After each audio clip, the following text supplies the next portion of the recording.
نحمدہ و نصلی علی رسولہ الکریم اما بعد فاعوذ باللہ من الشیطان الرجیم بسم اللہ الرحمن الرحیم ام حسبت ان اصحاب الکہف والرقیم کانوا من آیاتنا عجبا اذ اول الفتیۃ للکہف فقالوا ربنا آتنا من لدنک رحمۃ وہیئ لنا من امرنا رشدا۔ صدق اللہ العظیم۔ رب اشرح لی صدری ویسر لی امری واحلل عقدۃ من لسانی یفقہوا قولی واجعل لی وزیرا من اہلی آمین یا رب العالمین۔ جی معذرت خواہ ہیں کلاس تاخیر سے شروع کرنے کے لیے۔ ہم تو بر وقت آ کے بیٹھے ہوئے تھے اور سسٹم بھی جو ہے وہ سارا کچھ سٹینڈ بائی پہ ریڈی تھا، لیکن چونکہ دجالی تہذیب کے بارے میں ہم پڑھ رہے ہیں اس کلاس میں اور کافی زیادہ اس کے فضائل ہم نے بیان کر دیے ہیں،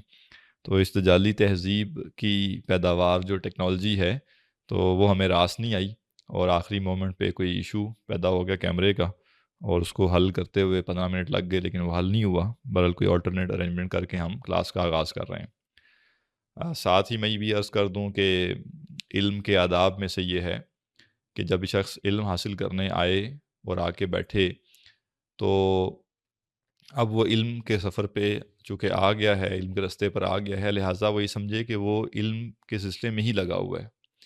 تو جیسے کہ عرض کیا گیا کہ جی کچھ دیر تک کلاس شروع ہو رہی ہے لیکن کچھ لوگوں کو شاید پریشانی زیادہ ہونا شروع ہو جاتی ہے،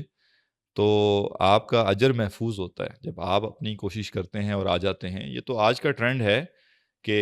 وقت منٹس کے حساب سے طے ہوتا ہے اور لوگ آ کے اتنے ہی منٹس پہ آ کے بیٹھیں گے اور کلاس شروع ہو جائے گی، بلکہ اب تو ماشاء اللہ یہ ہوتا ہے کہ ٹیچر پہلے آتا ہے، اسٹوڈنٹس بعد میں آتے ہیں۔ ادروائز جو ہمارے اسلاف تھے ان کا تو طریقہ یہ ہوتا تھا کہ وہ صبح کے وقت آ کے بیٹھ جاتے تھے اور کوئی وقت منٹس کے حساب سے طے نہیں ہوتا تھا، تو استاد جو ہیں وہ جس وقت بھی نکلیں گے وہ انتظار میں ہوتے تھے اور وہ ان سے علم حاصل کرتے تھے۔ یہاں تک کہ حضرت عبداللہ بن عباس رضی اللہ عنہما جو کہ ترجمان القرآن ہیں، جو اللہ کے نسب کے کزن ہیں اور تفسیر میں ان کا سب سے بلند مرتبہ ہے، تو ان کا معاملہ یہ ہے کہ ان کو جب پتہ چلا کہ ایک شخص کے پاس ایک حدیث ہے، چونکہ وہ کم عمر تھے، انہوں نے اللہ کے نسب کی ساتھ ان کی صحبت میں کم وقت گزارا تھا، تو وہ اس شخص کے پاس وہ حدیث لینے پہنچے، اور جب وہ اس کے گھر کے باہر پہنچے تو انہیں لگا کہ یہ آرام کا وقت ہوگا، اور انہیں یہ گوارا نہیں تھا کہ وہ دروازہ کھڑکاتے اور ان سے کہتے کہ وہ باہر آئیں، تو انہوں نے چادر بچھائی ان کے گھر کے باہر اور لیٹ گئے، اور گرد و غبار جو اڑ رہی تھی وہ ان پر پڑ رہی تھی، اور جب وہ شخص خود گھر سے باہر نکلا تو حضرت عبداللہ بن عباس نے کہا کہ مجھے پتا چلا تھا آپ کے پاس یہ فلاں حدیث ہے اور میں آپ سے لینے آیا تھا، اور انہوں نے کہا کہ آپ نے ہمیں بتایا کیوں نہیں؟ آپ بتاتے ہم خود حاضر ہو جاتے ہیں۔ انہوں نے کہا نہیں، علم کا طریقہ یہ نہیں ہے، علم کا طریقہ یہ ہے کہ جس سے علم حاصل کرنا ہے اس کے پاس جایا جائے اور علم کے لیے انتظار بھی کیا جائے۔ تو لہذا ہماری مغربی تہذیب نے جو تربیت کی ہوئی ہے وہ اسی طرح ہی ہے کہ ہم علم کو دکان سمجھتے ہیں، جیسے اگر میں دکان پہ پہنچ گیا ہوں کچھ لینے کے لیے تو دکاندار کا کام بنتا ہے کہ میری سروس کے لیے حاضر ہو،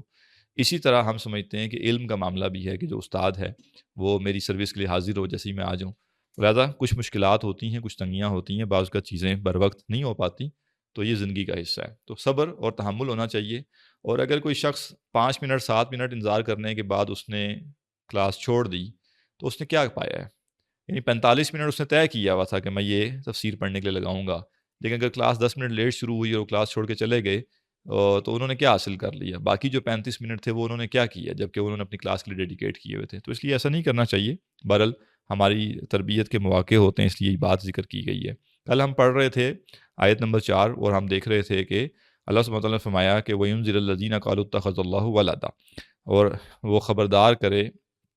ان لوگوں کو جنہوں نے کہا کہ اللہ نے اولاد مقرر کی ہے۔ تو ہم نے دیکھا تھا کہ جو عیسائی ہیں انہوں نے ولد اللہ کا جو نظریہ اپنایا ہے وہ نظریہ کیا ہے اور اس کی قباحت کیا ہے، اور بنیاد کیا تھی؟ بنیاد یہ تھی کہ عیسیٰ علیہ السلام چونکہ بن باپ پیدا ہوئے ہیں لہٰذا وہ الہ ہیں، اور چونکہ ان کے پاس غیر معمولی معجزات ہیں تو یہ تو کوئی انسان کر نہیں سکتا لہٰذا وہ الہ ہیں۔ اور پھر ہم نے آخری بات یہ کی تھی کہ بعض لوگوں نے انبیاء کی فضیلت کی بنا پر ان کو انسان ماننے سے انکار کر دیا، اور بعض انسانوں نے چونکہ ان کو انسان مانا لہٰذا ان کی نبوت اور رسالت جو ہے اس کا انکار کر دیا۔ یہ دونوں انتہائی غلط ہیں۔ معتدل بات یہ ہے کہ وہ انسان تھے، البتہ وہ انسانوں کی طرح عام انسانوں کی طرح نہیں تھے، بلکہ رتبے میں اور مقام میں وہ ان کا اور باقی انسانوں کا آپس میں کوئی نسبت تناسب قائم نہیں کی جا سکتی۔ اب سوال یہ پیدا ہوتا ہے کہ یہ جو آیت ہے اس کا ایک اور ربط کیا ہو سکتا ہے، وہ ربط یہ ہے کہ جو سوال ہے وہ تو کیا تھا مشرکین مکہ نے، تو اس سوال کا جواب دینے سے پہلے عیسائیوں کا ذکر کیوں کیا گیا یا اہل کتاب کا ذکر کیوں کیا گیا؟ تو اس کی ایک حکمت یہ ہو سکتی ہے کیونکہ یہ سوال اہل کتاب کے اکسانے پر ہی دیا گیا تھا، لہٰذا اللہ سبحانہ وتعالیٰ نے اس سے پہلے کہ جو مشرکین ہیں ان کو خطاب کیا جاتا، پہلے یہ بتایا کہ جن سے تم سوال لے کر آئے ان کی اپنی حقیقت کیا ہے، ان کا اپنا نظریہ کیا ہے، ان کا اپنا دین کیسا ہے، وہ کس قدر کمتر دین کے اوپر ہیں، کس قدر غلط دین کے اوپر ہیں کہ انہوں نے اللہ سبحانہ وتعالیٰ کے لیے اولاد تجویز کر لی ہے، اور اللہ سبحانہ وتعالیٰ کے لیے انہوں نے جو ہے وہ بیٹا مقرر کر دیا ہے۔ اور پھر بٹوین دی لائنز اس میں جو نصیحت تھی وہ مشرکین مکہ کو بھی تھی، اور وہ نصیحت کیا تھی کہ چلو تم نے اللہ کا بیٹا تو مقرر نہیں کیا لیکن تم نے بیٹیاں تو مقرر کی ہیں۔ تو مشرکین مکہ فرشتوں کو اللہ کی بیٹیاں قرار دیتے تھے، اور وہ کہتے تھے، اور بنیاد کیا تھی؟ بنیاد یہ تھی کہ جو بیٹیاں ہوتی ہیں وہ چہیتی ہوتی ہیں، لاڈلی ہوتی ہیں، اور جیسے نعوذ باللہ جو فرشتے ہیں وہ اللہ کی بیٹیاں نعوذ باللہ، اور وہ ہماری سفارش کریں گی اور وہ ہمیں جو ہے وہ عذاب سے بچا لیں گی۔ تو ان کو بھی بتا دیا گیا کہ جب بیٹا جنہوں نے مقرر کیا تھا، جو کہ تمہارے نزدیک زیادہ فضیلت والا ہے اور تم چاہتے ہو کہ تمہارے بیٹے ہوں، تو جب جس نسل نے جس مذہب میں بیٹا اللہ کا تجویز کیا گیا ان پر اللہ کا یہ غضب ہے، تو تم سوچو کہ تم جو اللہ کی بیٹیاں مقرر کرتے ہو تم کس قدر غلط عقیدہ رکھتے ہو، اور تمہاری بدبختی کس قدر ہے۔ فرمایا ما لہم بہ من علم ولا لآبائہم، یہ جو عقیدہ انہوں نے گھڑا عیسیٰ علیہ السلام کے ولد اللہ ہونے کا، نعوذ باللہ، یہ عقیدہ اس کا نہ خود ان کے پاس کوئی علم ہے نہ ان کے باپ دادا کے پاس، یعنی یہ بلا علم ایک مفروضہ گھڑا گیا، اور وہ مفروضہ گھڑ کے اس کو عام کر دیا گیا اور اس کو پھیلا دیا گیا۔ اور اصل میں اس سارے کے پیچھے جو نظریہ ہے اس کے پیچھے سینٹ پال ہے۔ سینٹ پال ایک یہودی تھا، اور عیسیٰ علیہ السلام کی زندگی میں جو دنیا میں وہ موجود تھے اس نے عیسیٰ علیہ السلام کی بھرپور مخالفت کی، لیکن جب عیسیٰ علیہ السلام کا رفع سماوی ہوا، آسمانوں پر آپ کو اٹھایا گیا، تو یہ شخص جو ہے وہ کنورٹ ہوا، عیسائی ہوا، اور عیسائی ہونے کے بعد اس شخص نے عیسیٰ علیہ السلام کے حوالے سے غیر معمولی دعوے کرنا شروع کر دیے کہ مجھے کشف ہوتا ہے، مجھے وہ دکھائی دیتے ہیں، مجھے وہ خواب میں آتے ہیں۔ اور جب ظاہر ہے اتنا بڑا ایک سیلیبریٹی تھی یہودیوں کی، جب وہ عیسائی ہو گئی، عیسائیوں کے ساتھ شامل ہوئی، تو لوگوں نے اس کے ساتھ ہمدردی کی اور یہ دیکھا کہ اچھا یہ چونکہ ایک بڑا عالم تھا اور اب یہ عیسائی ہو گیا ہے تو یقیناً یہ سچ ہی بول رہا ہوگا، جھوٹ کیوں بولے گا۔ تو وہ اس کی باتوں پہ اعتبار کرتے رہے، اور کرتے کرتے کرتے کرتے اس نے جو ہے وہ بہت سارے عقیدے گھڑے۔ ان عقیدوں میں سے ایک عقیدہ جو ہے وہ کفارے کا عقیدہ ہے۔ تو عیسائیوں کا کفارے کا عقیدہ کیا ہے کہ عیسیٰ علیہ السلام نعوذ باللہ اللہ کے بیٹے ہیں، اور وہ دنیا میں آئے تھے انسانوں کے گناہوں کا کفارہ ادا کرنے۔ اور وہ گناہ کیا ہے کہ حضرت آدم علیہ السلام سے جو خطا ہوئی جس کا ذکر قرآن مجید میں موجود ہے، اور وہ تو عیسائیوں نے یہ نظریہ اپنایا، یا سینٹ پال نے یہ نظریہ اپنایا کہ جو گناہ، یا وہ تو ہے اس کو گناہ کہتے ہیں، لیکن جو خطا حضرت آدم سے ہوئی اس کی وجہ سے تمام نسل آدم جو ہے وہ خطا کار پیدا ہوتی ہے، بائے برتھ گناہ گار پیدا ہوتے ہیں۔ یہ عیسائیوں کا عقیدہ اور سینٹ پال نے جو ان کو دیا۔ لہٰذا آدم علیہ السلام سے لے کر عیسیٰ علیہ السلام تک جتنے انسان آئے ہیں وہ سب بائے برتھ گناہ گار تھے۔ لہٰذا اللہ نے کیا کیا؟ اللہ نے نعوذ باللہ اپنا ایک بیٹا بھیجا، اور انسانوں کے گناہوں کا کفارہ ادا کرنے کے لیے اس بیٹے کو سولی چڑھائی گئی، اور اس کی سولی کے ذریعے تمام انسانوں کے گناہوں کا کفارہ ادا کر دیا گیا۔ یہ ہے کفارے کا عقیدہ، اور اس کفارے کے عقیدے کو پورا کرنے کے لیے عیسیٰ علیہ السلام کا نعوذ باللہ خدا کا بیٹا ہونا جو ہے اس کو ساتھ میں شامل کیا گیا۔ اور یہاں ہمارے لیے ایک نصیحت بھی ہے کہ ہم کیا کرتے ہیں، آج کل تو یہ ٹرینڈ بہت زیادہ عام ہے کہ اگر کوئی ایکٹر، کوئی سنگر، کوئی اسپورٹس مین، کوئی اس طرح کا بندہ اگر کنورٹ ہو جائے یا ریورٹ ہو کہ اسلام پر عمل پیرا ہو جائے، ہم تو بس اس کو پھر ولی اللہ ہی مان لیتے ہیں، اور ہم تو اس کو اسلام کا سورس مان لیتے ہیں۔ تھوڑا سا غور کیجئے، ایک شخص ہے، وہ ایکٹر تھا، سنگر تھا، کوئی اور کسی اور میدان میں تھا، اس کا دین سے کوئی واسطہ نہیں تھا، اللہ نے اس کو توفیق دی، وہ ہدایت پر آ گیا۔ آج اس نے اعلان کیا کہ میں اب سے ایکٹنگ نہیں کروں گا، میں اب سے جو ہے وہ یہ جو ہے سپورٹس میں نہیں جاؤں گا، میں یہ نہیں کروں گا، میں کیا کروں گا، آج سے میں دین پر چلوں گا۔ بسم اللہ، بہت اچھی بات ہے، خوشائند بات ہے، اللہ تعالیٰ اسے قبول کرے۔ لیکن اگلے دن جب وہ اسلام پر لیکچر دینا شروع کر دیتا ہے تو ہم لائن لگا کے اس کا لیکچر سن رہے ہوتے ہیں۔ تو کسی کے ذہن میں یہ سوال کیوں نہیں آتا کہ بھائی جان کل آپ نے یہ ارادہ کیا کہ آپ اسلام کی طرف آئیں گے، اور آج آپ اسلام کے مبلغ بن کے کھڑے ہو گئے، آج آپ اسلام کے پروفیسر بن کے کھڑے ہو گئے، اور آج آپ بتا رہے ہیں کہ اسلام کیا ہے، تو بھائی جان آپ کو 2-4 سال پہلے پڑھ تو لیں۔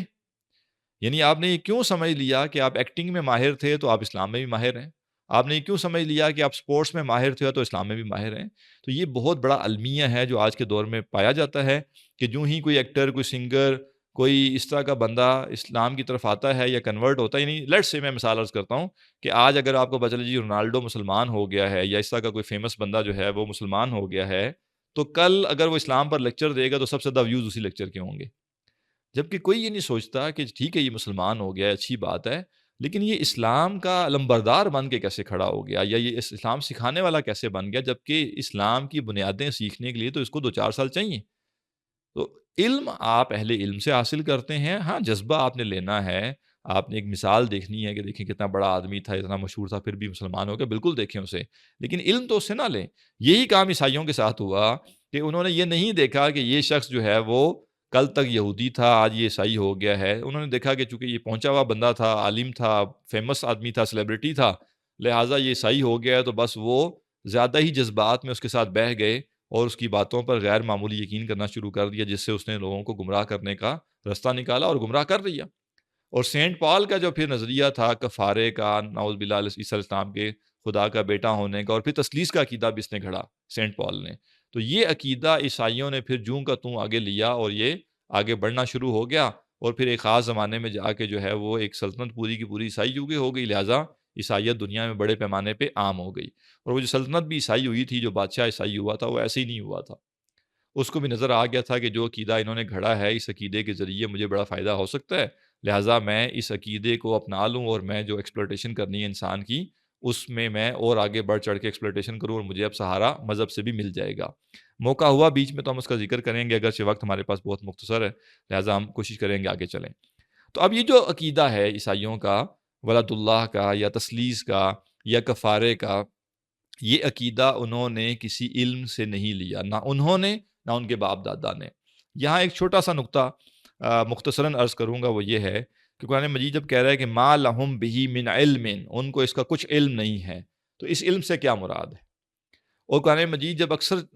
جگہوں پہ کہتا ہے کہ تمہیں اس کا علم نہیں ہے، یا قرآن مجید کہتا ہے کہ ہم نے یہ بات علم سے کی ہے، یا قرآن مجید یہ کہتا ہے کل ہاتوا برہانکم، اپنی دلیل لے کر آؤ اگر تم سچے ہو، تو یہ دلیل اور یہ علم، یہ دو باتیں اچھی طرح سمجھ لیجئے کہ اس سے مراد کیا ہے. کیونکہ اکثر لوگ جو ہیں وہ علم کو جنرلائز کر لیتے ہیں اور پتہ نہیں اس میں کیا کچھ شامل کرنا شروع کر دیتے ہیں.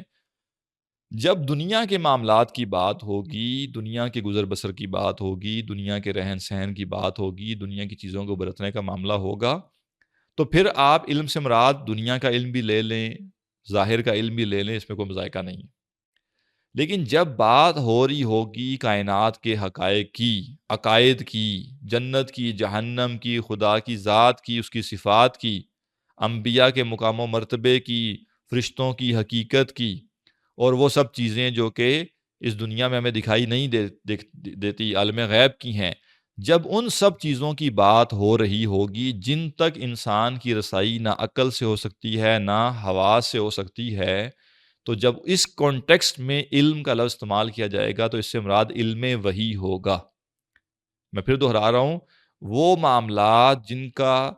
ادراک، جن کی سمجھ بوجھ انسان اپنی عقل اور اپنے مشاہدے سے یعنی سائنس سے حاصل نہیں کر سکتا، وہ اس سے بیونڈ ہیں، اس کی وسعت سے باہر ہیں،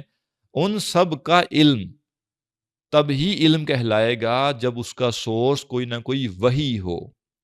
کیونکہ وحی کے علاوہ ان چیزوں کو جاننا ممکن نہیں ہے. تو جب قرآن کہہ رہا ہے ما لہم بہ من علم، ان کو اس کا کچھ علم نہیں ہے، تو وہ یہ نہیں کہہ رہا کہ انہوں نے اپنی عقل سے کوئی جو نظریہ اپنایا ہے وہ عقل ٹھیک نہیں تھی یا عقل تھی نہیں، بلکہ قرآن مجید یہ کہہ رہا ہے کہ جو نظریہ انہوں نے عیسیٰ علیہ السلام کے بارے میں اپنایا اس کا سورس کوئی تورات یا انجیل نہیں تھی.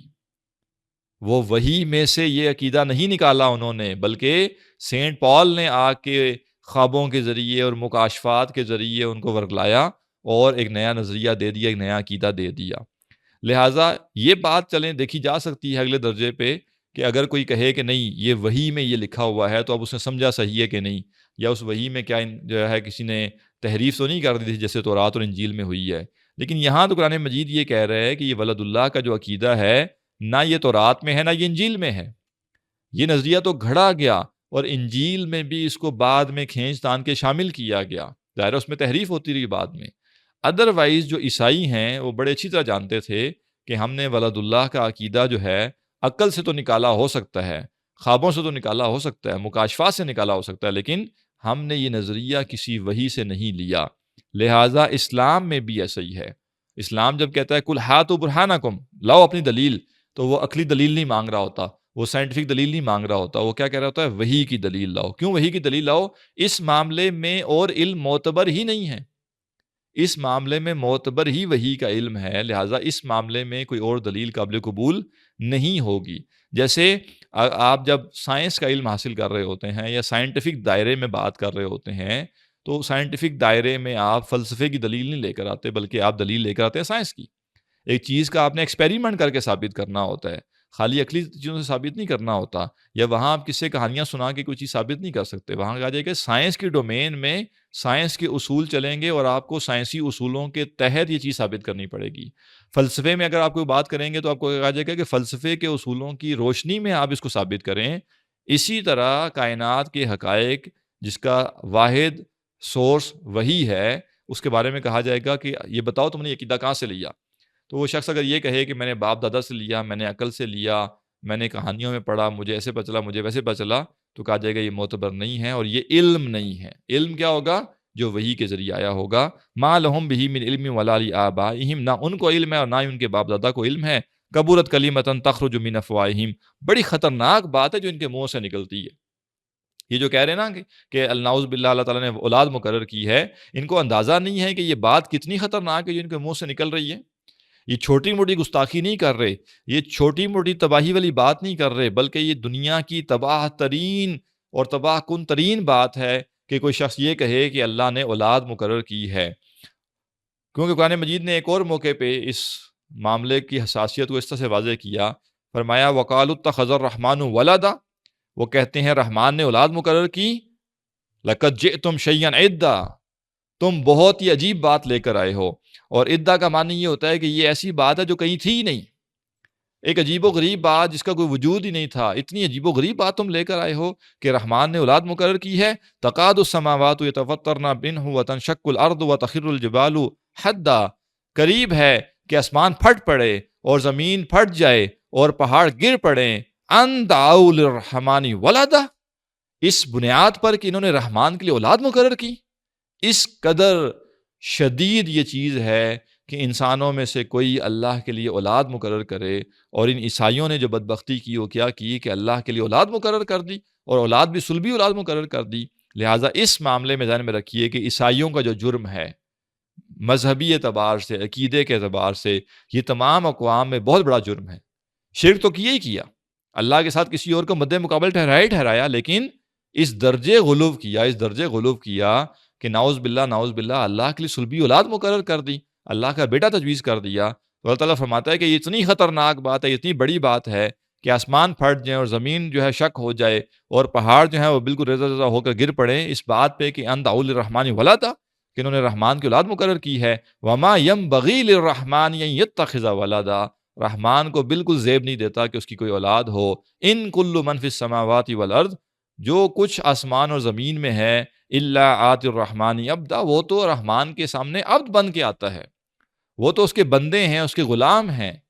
اور یہاں ایک اور بات بھی ہمیں سمجھ آتی ہے، وہ یہ ہے کہ اولاد کیا چیز ہے.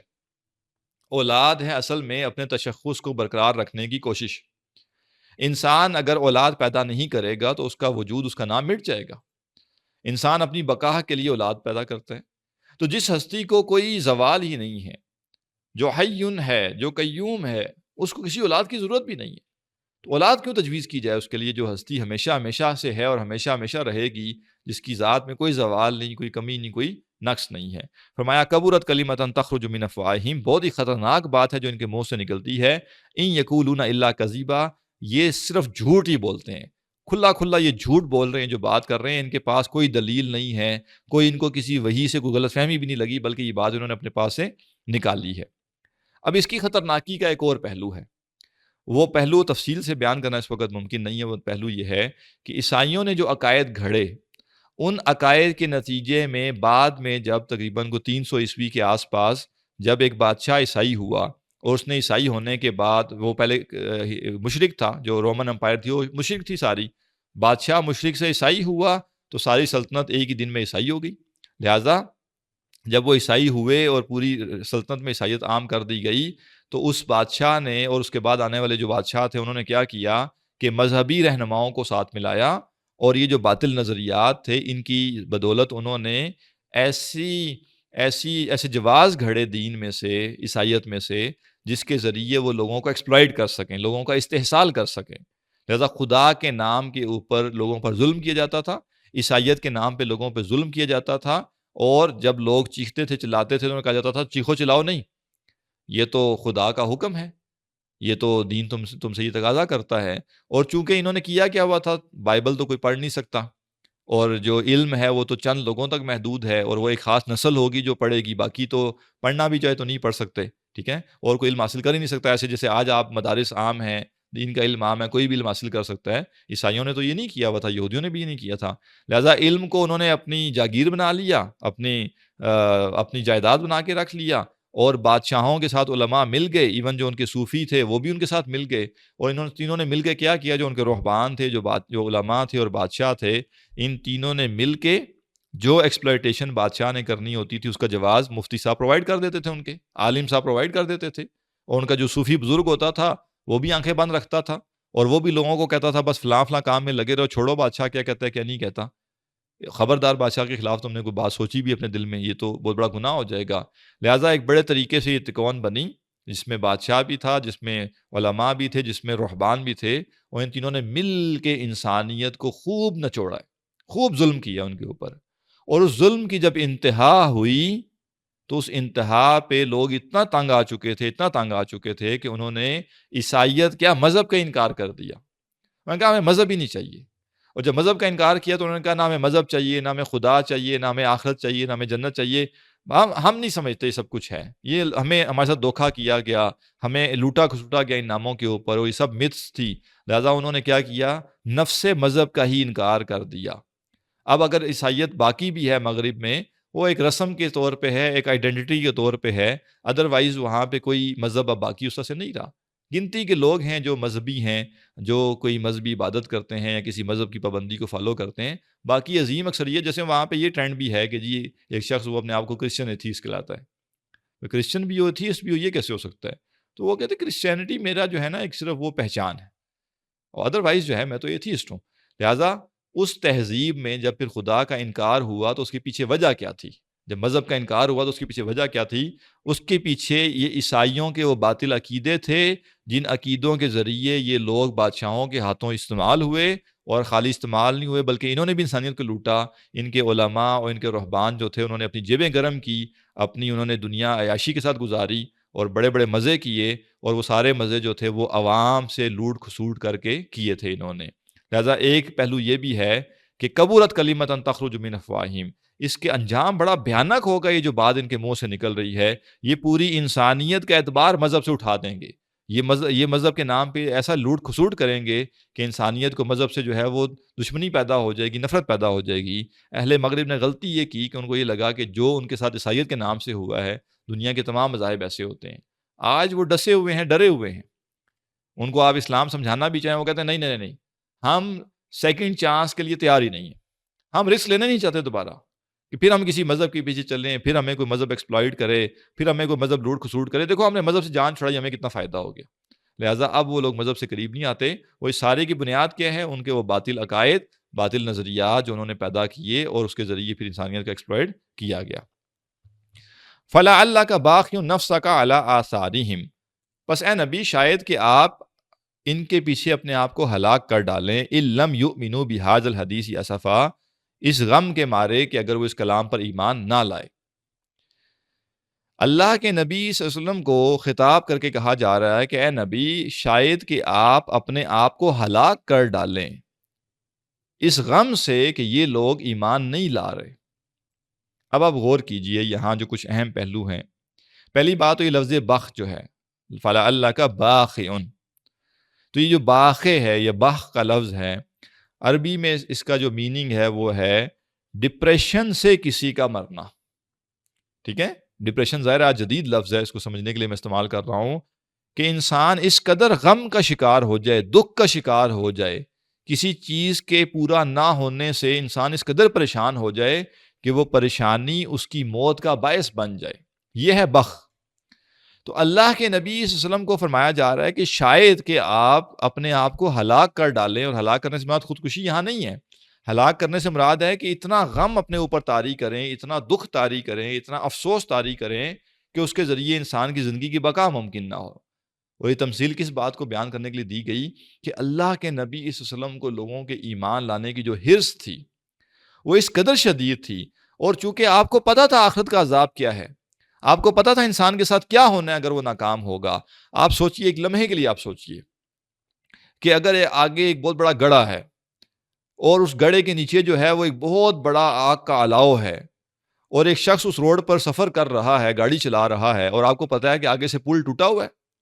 اور اس پل کے نیچے جو ہے وہ بہت بڑی آگ لگی ہوئی ہے، اور آپ نے اپنی آنکھوں سے اس آگ میں سینکڑوں لوگوں کو جلتے ہوئے دیکھا ہے، اور اب آپ اس پل کے کنارے کھڑے ہیں اور دوسری طرف سے سپیڈ سے جو ہے وہ کچھ لوگ گاڑیوں پر آ رہے ہیں۔ اب آپ کے دل میں کیسا غم ہوگا، کیسی کڑن ہوگی کہ کچھ ایسا ہو جائے کہ ان لوگوں کو روک دیا جائے، ان کو بتا دیا جائے کہ جو آگے انجام ہونے والا وہ کتنا برا ہے، کتنا بھیانک ہے، کتنا المناک ہے، لہذا رک جاؤ یہیں پہ کسی طریقے سے۔ اور بالفرض آپ ان کو کچھ فاصلے پہ ہی سمجھانا چاہیں اور وہ لوگ رکیں، وہ لوگ آپ کی بات سنیں لیکن مذاق اڑائیں، یہ پاگل آدمی ہے، یہ بیوقوف آدمی ہے، یہ جاہل آدمی ہے، اس کو کیا پتا، یہ ہمارے ساتھ مذاق کر رہا ہے، یہ ہمارے ساتھ شغل لگا رہا ہے۔ اور یہ کہتے ہوئے وہ لوگ ریس پہ پاؤں رکھیں اور دوڑائیں گاڑیاں اپنی اس گڑھے کی طرف گرنے کے لیے، تو جب وہ لوگ نکلیں گے آپ کے سامنے سے، جب وہ آپ کی بات کو رد کر کے اس گڑھے کی طرف آگے بڑھیں گے، تو آپ کے دل کی کیفیت کیا ہوگی؟ اگرچہ یہ موت دنیا کی موت ہے، یہ عذاب دنیا کی ایک تنگی ہے، صرف یہ ہمیشہ کا عذاب نہیں ہے، لیکن آپ کی کیفیت بالکل اور ہوگی۔ دنیا میں کتنے لوگوں کا یہ واقعہ آتا ہے کہ انہوں نے اس طرح کی کسی ایونٹ کو دیکھا اور ساری زندگی کے لیے وہ ٹراما میں چلے گئے، وہ اپنے حواس کھو بیٹھے۔ اب آپ سوچئے، وہ ہستی جس کو نہ صرف جہنم کی خبریں دی گئی بلکہ وہ مناظر دکھائے بھی گئے، معراج کے سفر پر آپ کو وہ مناظر دکھائے بھی گئے ہیں۔ اب جنہوں نے وہ منظر دیکھے ہوئے ہیں ان کو یہ پتا ہے کہ جو ایمان نہیں لا رہے ان کا انجام کیا ہوگا، لہٰذا وہ اس قدر شدید غم کی کیفیت میں ہیں، دکھ کی کیفیت میں ہیں کہ یہ لوگ ایمان نہیں لائیں گے تو کیا بنے گا۔ فرمایا اِلَّمْ يُؤْمِنُوا بِهَذَا الْحَدِيثِ أَسَفًا، تو غم کے مارے آپ اپنے آپ کو ہلاک ہی نہ کر ڈالیں کہ یہ لوگ اگر ایمان نہ لائے تو ان کا کیا بنے گا۔ تو یہاں سے اندازہ کیجئے کہ اپنی قوم کو صحیح رخ پہ لانے کے لیے انسان کے اندر کتنی لگن ہونی چاہیے۔ یہ سب کچھ کب ہوگا؟ جب ہم روٹی کپڑا مکان سے آگے بڑھیں گے۔ یہ سب کچھ کب ہوگا؟ جب ہماری زندگی کی کل کامیابی 50-55 سال کی عمر میں گھر بنا لینا نہیں ہوگی۔ یہ سب کچھ تب ہوگا جب ہمارا کل جو فلاح و کامرانی کا باعث ہے وہ بچوں کی شادیاں کر دینا نہیں ہوگا، بلکہ ہم اس سب کو دنیا کی گزر بسر سمجھیں گے اور ہماری نگاہ آخرت پر ہوگی، تو پھر ہمیں لگے گا کہ ہم نے صرف اپنی آخرت نہیں سنوارنی بلکہ دوسروں کی آخرت کے لیے تگ و دو کرنی ہے، ان کے لیے بھی محنت کرنی ہے، کوشش کرنی ہے۔ اور یہ ہمیں اسوہ ملتا ہے نبی اکرم صلی اللہ علیہ وسلم کا۔ اور ہمارا حال کیا ہے؟ ہمارا حال یہ ہے کہ ہم تو کسی کے ایمان کی کیا فکر کریں گے، ہم تو مارے جا رہے ہیں اس غم سے کہ دنیا میں اگر ہم نے بہت کچھ نہ اکٹھا کیا تو ہمارا کیا بنے گا۔ آج ہر بندے کو جو غم ہے وہ کیا ہے؟ بچے کی پڑھائی کا غم ہے، اور پڑھائی کون سی؟ جس سے وہ نوکری کرے گا۔ غم کس بات کا ہے؟ ٹینشنیں کس چیز کی ہیں؟ بچوں کے رشتوں کی ٹینشنیں ہیں، رشتے ہو گئے تو ٹینشن کس بات کی ہیں؟ اولاد کی ٹینشن ہے، ان کی اولاد ہو گئی ہے، اب ان کو یہ ٹینشن ہے کہ بہویں جو ہیں ہمارے بچے نہ لے کے چلے جائیں۔ تو ہم کس غم میں لگے ہوئے ہیں؟ ہم کس دکھ کا شکار ہیں؟ اس دنیا کے دکھ کا، اس دنیا کے غم کا۔ اور ہمیں ہمارے نبی نے کیا اسوہ دیا؟ اور وہ اسوہ یہ ہے کہ وہ دوسروں کی آخرت کے لیے غمگین، اور یہ غم اس درجے میں ہے کہ آپ گویا اپنے آپ کو ہلاک کر ڈالیں کہ اس غم سے اور اس دکھ سے۔ اِنَّا جَعَلْنَا مَا عَلَى الْأَرْضِ زِينَةً لَهَا، بے شک ہم نے بنایا ہے جو کچھ زمین پر ہے اس کو اس کی زینت، لِنَبْلُوَهُمْ أَيُّهُمْ أَحْسَنُ عَمَلًا، تاکہ ہم انہیں آزمائیں کہ ان میں سے کون عمل کے لحاظ سے اچھے ہیں۔ وَإِنَّا لَجَاعِلُونَ مَا عَلَيْهَا صَعِيدًا جُرُزًا، اور جو کچھ زمین پر ہے ہم اسے صاف چٹیل میدان بنانے والے ہیں۔ یہ دو آیتیں بڑی اہم ہیں، اور ذہن میں رکھیے گا کہ اس کی تھیم کیا ہے؟ فتنہ دجال، اور دجالیت کا ایک بڑا ہتھیار کیا ہے؟ مادیت، ہر چیز کا مادی فائدہ، ہر چیز کا ظاہری دنیاوی فائدہ، اور کل فائدہ ہے ہی دنیا بس۔ دنیا کے گرد گھومنا، دنیا کے گرد طواف لگانا، یہ مادیت، اور یہ مادیت کیا ہے؟ یہ دجالی فتنے کا مرکزی کردار ہے۔ لہٰذا یہ سورج چونکہ اس کے توڑ پہ کھڑی ہوئی ہے، اس کے حل پہ کھڑی ہے، لہٰذا فرمایا انا جعلنا ما علی الارض زینۃ اللہ، اس زمین پر جو کچھ ہے وہ سب کا سب ہم نے اس زمین کی زینت کے لیے بنایا ہے، ڈیکوریشن کے لیے بنایا ہے۔ اور زینت کو اگر آپ سمجھنا چاہیں تو جب کوئی کھانا بنایا جاتا ہے تو کھانا جو اصل کھانا ہوتا ہے وہ تو ایک ٹرے میں ڈال دیا گیا، ایک باؤل میں ڈال دیا گیا، اب اس کے اوپر کچھ گارنشنگ کی جاتی ہے۔ وہ جو گارنشنگ ہوتی ہے وہ اصل کھانا نہیں ہوتا، لیکن وہ اس کی لک کو بہت بہتر کر دیتا ہے، وہ اس میں اٹریکشن بہت زیادہ پیدا کر دیتا ہے۔ تو بالکل یوں سمجھیے کہ ایک شخص جو ہے اس نے کھانا تو بالکل ہی فضول قسم کا بنایا، بالکل ہی گیا گزرا کھانا بنایا، لیکن اس نے کسی کو پیش کرنے کے لیے یہ کیا کہ اس کے اوپر گارنشنگ جو ہے وہ بڑی اچھی کر دی تاکہ اس کو دیکھ کے کوئی بندہ لے لے، جیسے ہوتا ہے نا کہ شوگر کوٹنگ جس کو ہم کہتے ہیں۔ اس دنیا کا معاملہ کیا ہے؟ یہ دنیا اصل میں تو اس کی وقت کچھ نہیں ہے، اصل میں تو دھوکے کا سامان ہے، لیکن انسان کی آزمائش کے لیے اس دھوکے کے اوپر کچھ گارنشنگ کر دی گئی۔ لیکن ایسا نہیں ہوا کہ گارنشنگ کر کے اس کو بتایا نہیں گیا، اس کو بتا دیا گیا۔ جیسے کوئی شخص آپ کو کہے جی یہ اوریجنل چیز ہے اور یہ جو ہے یہ مصنوعی چیز ہے، 2 نمبر چیز ہے، لیکن 2 نمبر چیز ہے اس کی پیکنگ بہت اچھی ہو، اس کے اوپر گارنشنگ بڑی اچھی کی گئی ہو، اور آپ اس ظاہر سے ہی نہ اپنی توجہ ہٹا پائیں اور آپ کہیں نہیں مجھے یہی چاہیے، وہ جو 1 نمبر ہے وہ اتنی چونکہ اٹریکٹیو نہیں لگ رہا، وہ میں نہیں لے رہا۔ تو پائیداری کس میں ہے؟ پائیداری اس ظاہر میں نہیں ہے، بلکہ اس حقیقت میں جو ہے ایک چیز بڑی چمکدار ہے لیکن وہ مصنوعی ہے، وہ 2 نمبر چیز ہے، اور ایک چیز جو ہے وہ بالکل سالڈ ہے، حقیقی چیز ہے، معیاری چیز ہے، لیکن اس کے اوپر وہ گارنشنگ نہیں ہے، وہ اس کی آپ کہہ لیں فنیشنگ نہیں ہے۔ تو لہٰذا جو دنیا ہے، دنیا کو اللہ تعالیٰ فرما رہا ہے کہ ہم نے اس زمین پہ جو کچھ ہے اس کو زینت بنایا۔ زینت کیا؟ اٹریکشن۔ لیکن ہم نے یہ اٹریکشن کیوں بنائی؟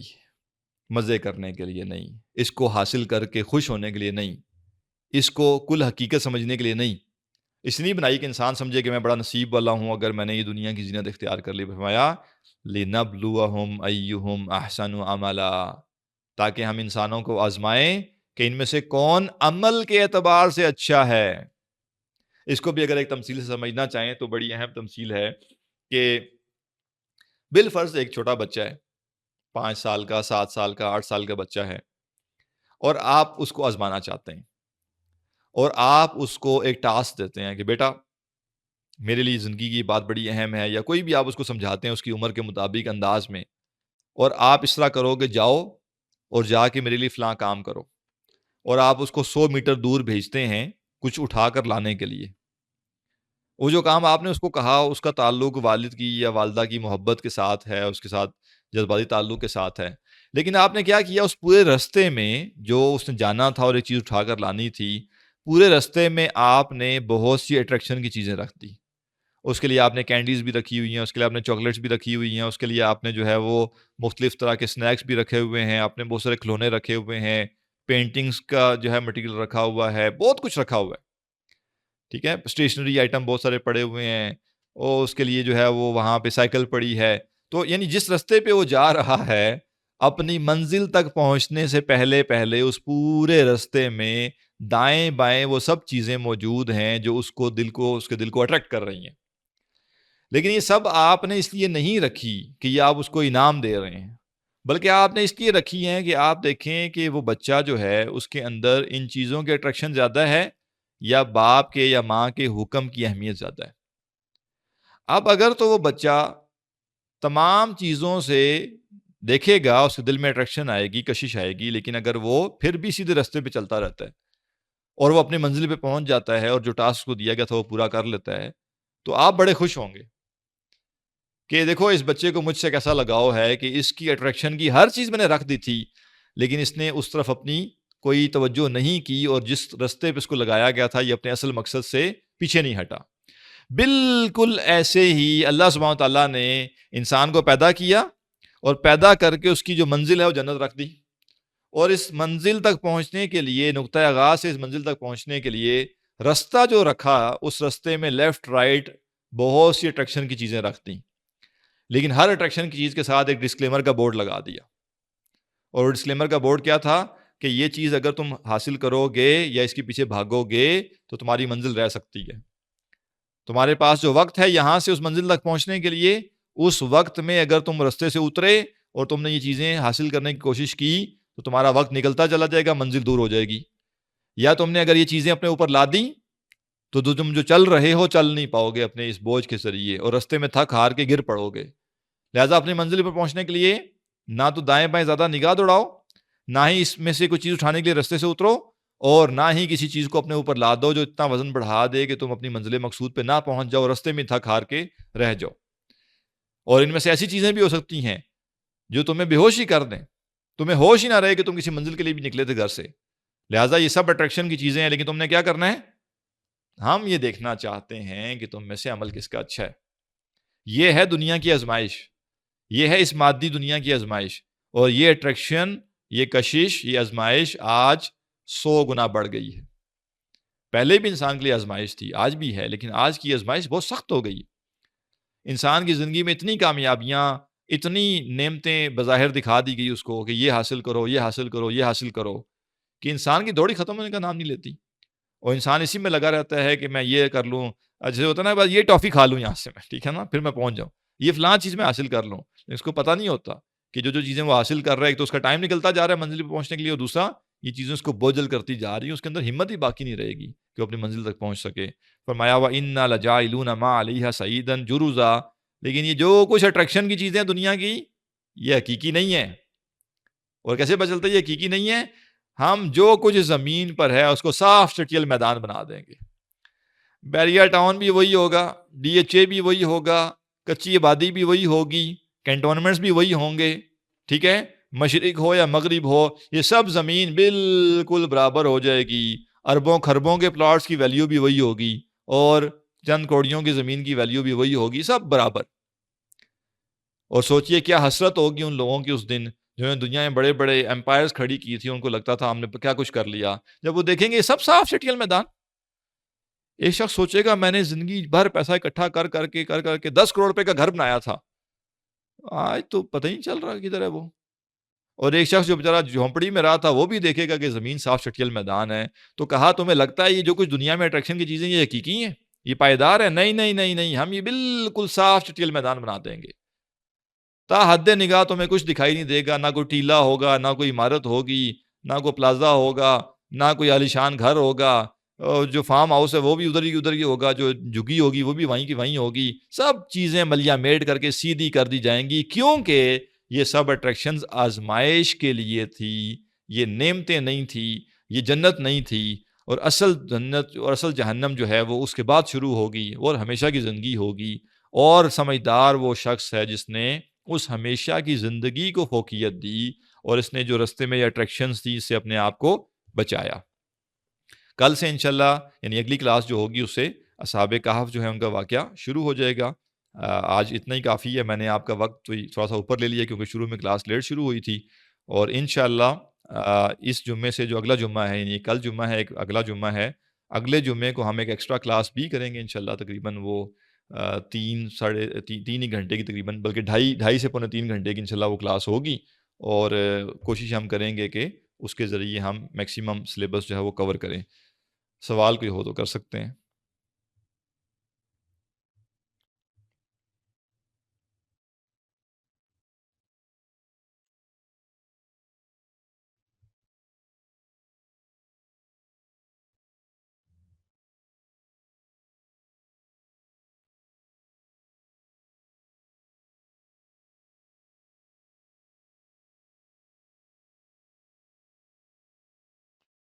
جی بالکل، آپ ان کو شامل کر سکتے ہیں، جو انتظامیہ ہیں ان سے رابطہ کر لیجئے، وہ طریقہ بتا دیں گے.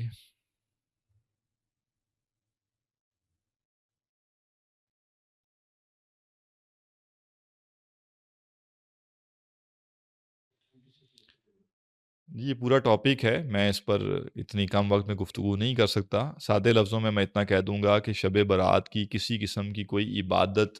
قرآن و سنت میں نہیں آئی. چند احادیث ہیں جن میں شب برات کا ذکر ہے یا اس رات کی تھوڑی سی فضیلت کا ذکر ہے،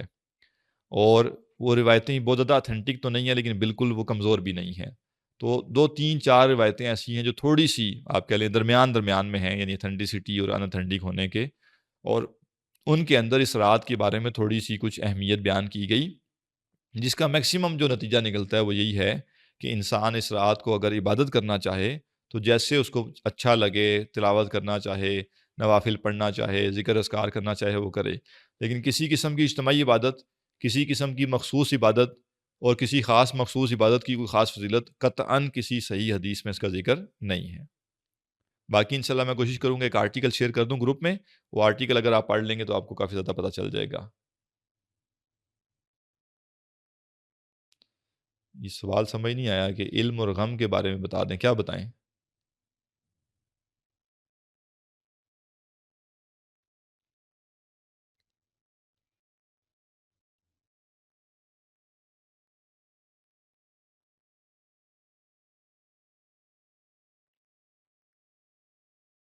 جی کوئی اور سوال ہے؟ جی مجھے اصل میں سوال آپ کا سمجھ نہیں آ رہا کہ میں نے علم اور غم کے بارے میں کیا بتانا ہے۔ جو کچھ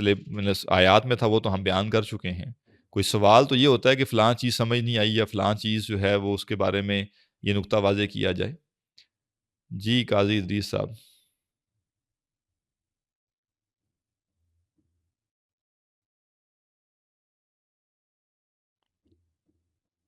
السلام علیکم۔ وعلیکم السلام۔